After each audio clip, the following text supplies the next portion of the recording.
Welcome to U.S. History 2. We are Unit 2, Part 3, continuing our discussion of the New England colonies. Today we're going to start by looking at the Rhode Island colony, and there's a map of it. You can see Kings County, Kent County, and Providence County, and then Newport County. All right, so 4 counties in Rhode Island.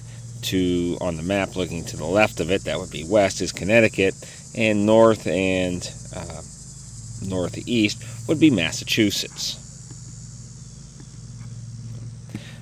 Starting with a guy named Roger Williams, who was a minister in Salem, Massachusetts. There's a picture of Roger.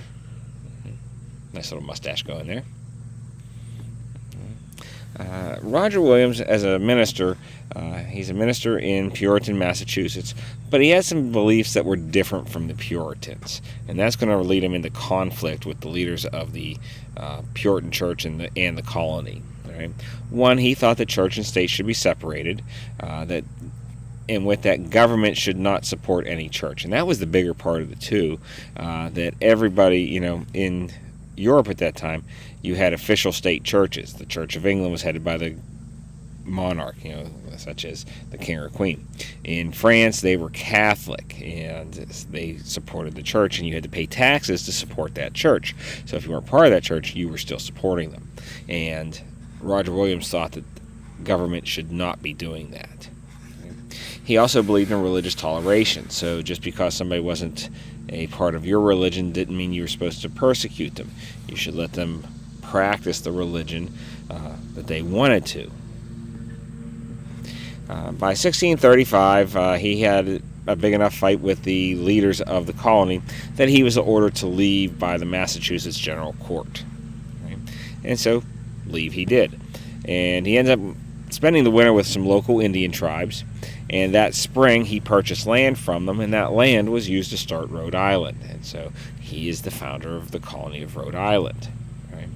Rhode Island, when you look at the colony itself, practiced religious tolerance. They had no state church, and all white men could vote. So all men. We had talked about how Massachusetts did it, starting with the stockholders moving to the men who were part of the church, and now in Rhode Island, all white men could vote. And there's Anne Hutchinson. She was a colonist in Massachusetts as well, and she also butted heads with the religious leaders of Massachusetts, criticizing their teachings. Right? In 1637, it had gotten bad enough that she was ordered to appear before the General Court, and they said that she was, as you can see the quote, deluded by the devil. She was then ordered to leave Massachusetts, and she also settled in Rhode Island. Now, they did have some other problems. You're going to see the first of the Indian Wars by this time, okay? With one particular chief, and that's Chief Metacom. In 1675, Metacom was the chief of the Wampanoag, and he led them in a war against the settlers. And there's a drawing of Metacom. To the colonists, he was known as King Philip. And Metacom led them, or King Philip, whatever you want to call him. He led the Wampanoag on attacks against the settlers, attacking in total 12 towns with approximately 600 settlers being killed. A year after it started, in 1676, Metacom himself was killed. His wife and son were captured, and they were sold as slaves, as well as other members of the Wampanoag who were known to have participated in the rebellion, or in the war. All right. Overall, it was 1,000 Indians, including, like I said, Metacom's wife and son. They were sold into slavery and sent to the West Indies. Just some general things about the New England colonies when you look at it. Sunday was the Sabbath. That meant nobody worked on Sunday. Everyone went to church. Keep in mind it's the 1600s. There's not a lot else to do. That was your chance to go and see other people.